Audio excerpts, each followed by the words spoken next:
Hi, folks. This is a continuation of the theme of the secret societies and people that were involved with them. And rather than choosing a society to start with, I've chosen probably one of the best known occultists, Aleister Crowley. Um, he was one of the best known, but I also consider him one of the saddest and um, not a particularly good example of an occultist, although he does hold a sort of special place in people's thoughts because of the fact that he was well known. He was born in 1876, and he died in 1947. And I will refer to some of my notes because I want to get the facts right. So excuse me for that. He was born of a fundamentalist Christian family. His parents were Plymouth Brethren, and they're one of the most closed and um, conservative of the so-called Christian denominations.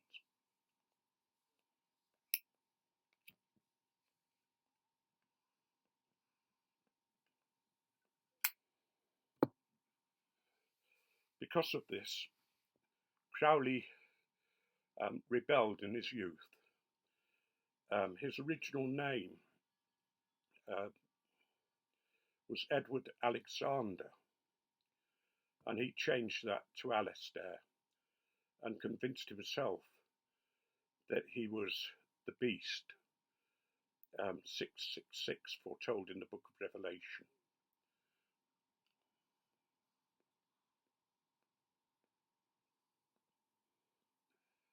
So, from a very early age, he had this idea that he was the great beast, and some people refer to him as the great beast.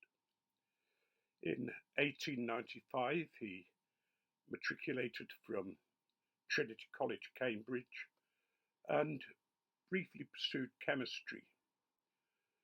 Um, Mainly because of his father, um, who was a chemist and who died when Crowley was 5.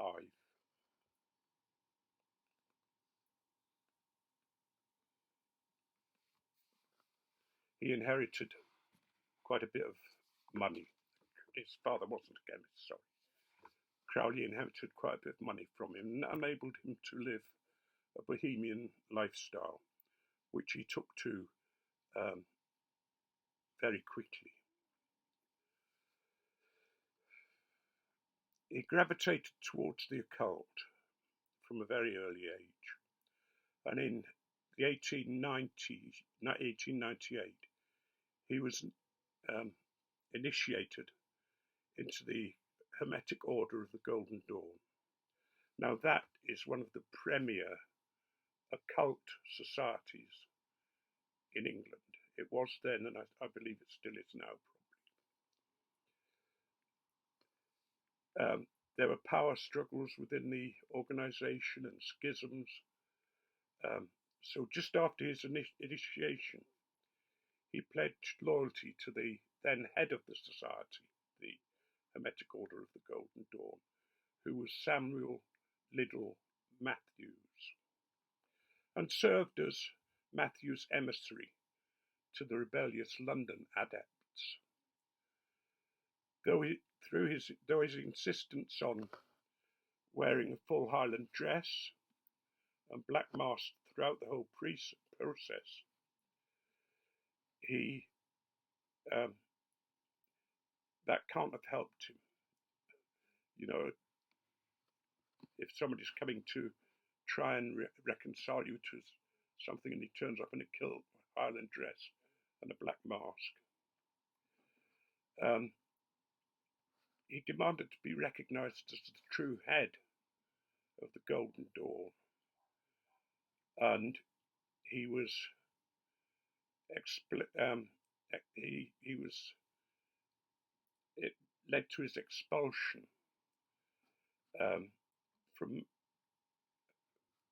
Mather's branch of the Golden Dawn, which is the Alpha et Omega. The authority Crowley claimed came from in a dramatic manner. In 1905, he married Rose Kelly and set out with her on a world tour. Stopping in Cairo, the next year he received, by disembodied but clearly audible voice, according to his later accounts, a communication from a spirit named Awaz. And I need to refer to my notes here. Messenger of the gods, who would rule the age of the world then beginning, the age of Horus. So he had this so-called call that he heard.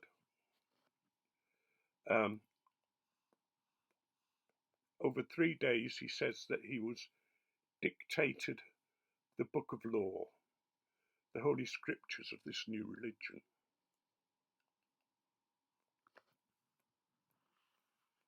And the central tenet of this new religion was do what thou wilt.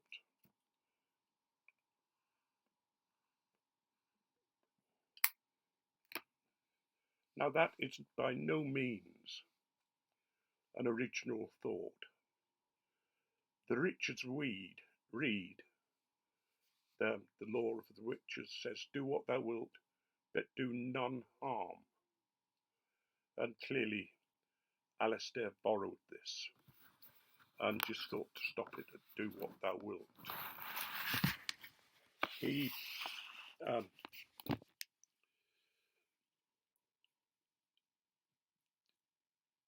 then sort of began to gather people around him.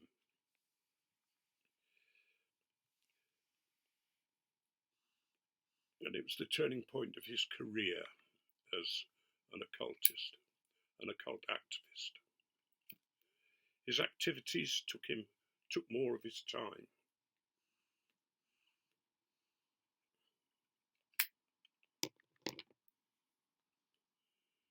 And he became convinced in his own messianic role as the prophet of the age of Horus. He returned to England in 1908 and began publishing a lavish journal, which was the Equinox, to announce the good news of this new age.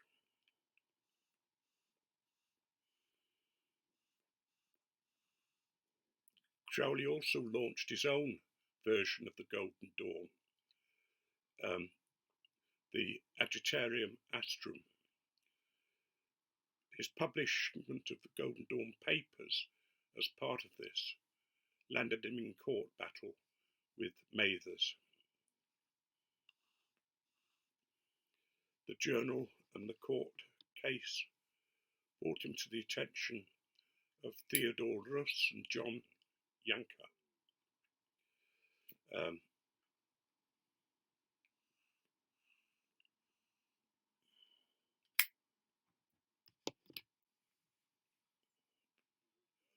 Who were two members of an irregular Masonic order,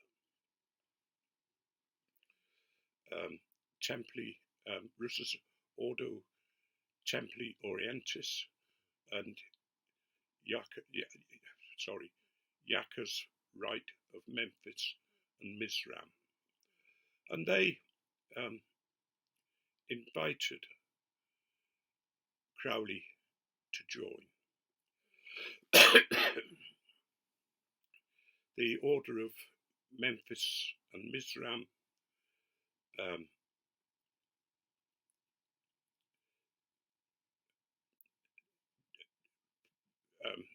fell into disuse in 1913 with the death of Yanker.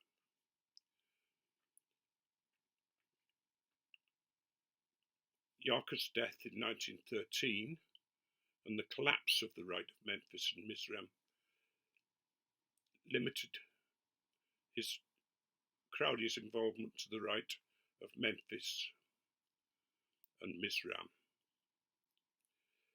And although he did take part in the order and the struggle to keep it out of the hands of Annie Besant and Josiah Wedgwood, who wanted to make it part of co-masonry. Co-masonry is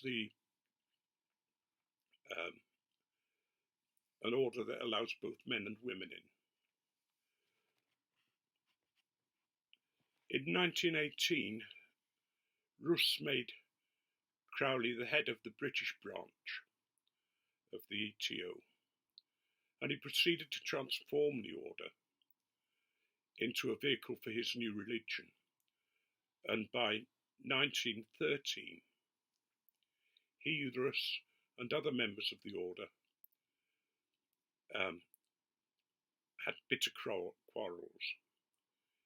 And in 1914, Crowley was forced to leave Britain to struggle to go to America. And the remnant of the OTO struggled on for a few more years before that again fell into disuse. Once in America, Crowley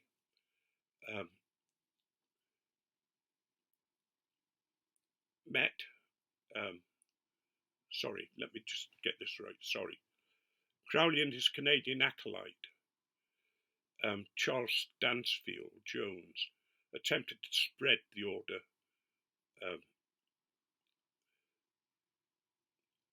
in America, the OTO, and in its first 3 degrees. Though Case soon lost interest and became an active member of Mather's branch of the Golden Dawn. In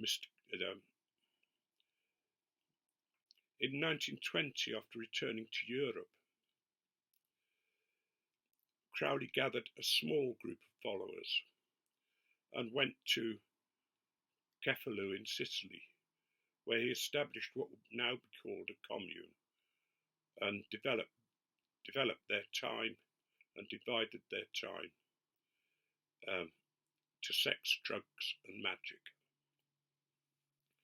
When one of the commune's members died of food poisoning, the media further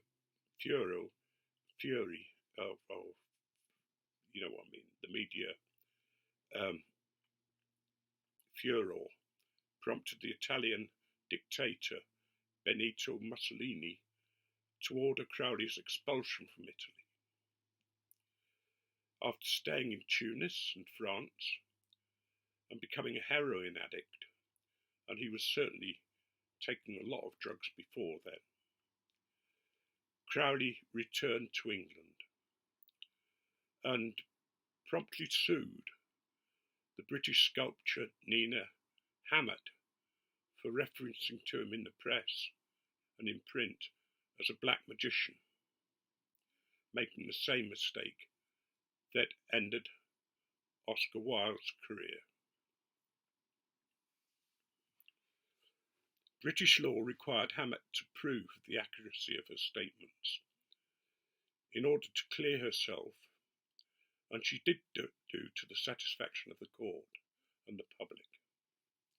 And that was the end of Crowley's reputation and finances, and he spent the remainder of his life in cheap lodgings, preaching the gospel of Thelma, part of his religion, and what had become their church, the Church of Thelma,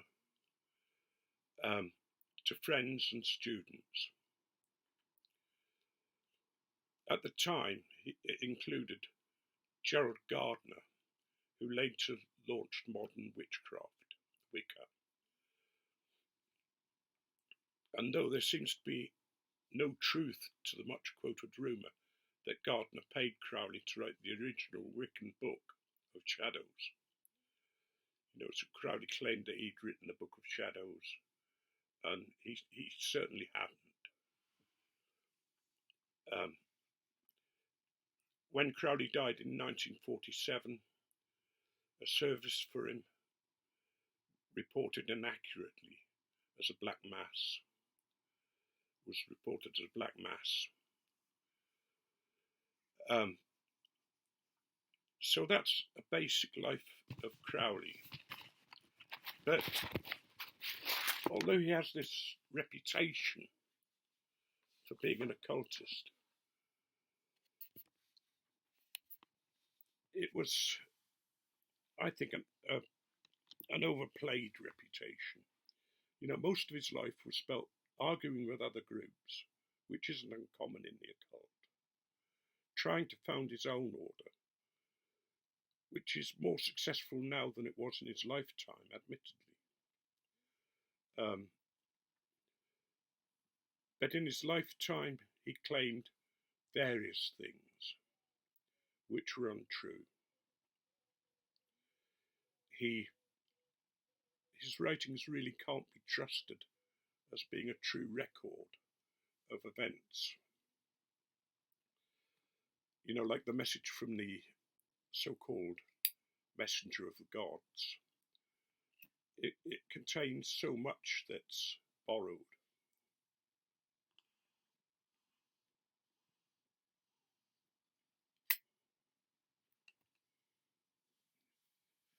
Now, I know devotees of Crowley are going to argue with that, but there are far more famous occultists of his time who very rarely made the press. They continued their work quietly as members of the Golden Dawn and other societies, and their practice of magic seems to have been much more successful. And maybe we'll come across some of those at a later date. The Golden Dawn is possibly, as I say, the most well-known of the occult societies. But a lot of societies had an occult section, like Masonry and Freemasonry. Now, the Grand Lodge of England would say that's not so. But then the Grand Lodge of England is concerned with the 3 degrees, the Holy Royal Arch, and past masters and that kind of thing, more than it is the side orders, although lots of Masons belong to side orders, and they do vary in what their content is. Some of them are much more like Thomas of Acom, you know, Thomas of Canterbury. They demand written work when you join. You have to provide an essay. So they're much more learned. Things like the Royal Ark Masonry is a friendly sort of Masonic society and a lot of fun to be a part of.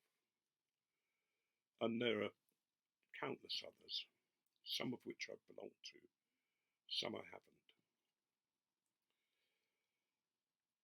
So I'm going to leave it there. That's a quick rundown of Crowley. I know that Crowley adepts and, you know, people who have got this love of Crowley and his work are not going to agree with me one little bit, but that's all right. We can disagree on what we feel. Crowley certainly did some, or tried to do some remarkable rites, and certainly on one occasion, he and one of his group scared the shit out of each other by trying to raise this demon. And certainly something happened that almost drove them mad. But for the most part, he struggled, and certainly struggled in the last half of his life with drugs. So I'll leave that, and there'll be another one on secret societies that in about 3 weeks. There'll be something more on pipe smoking and, whatever comes up.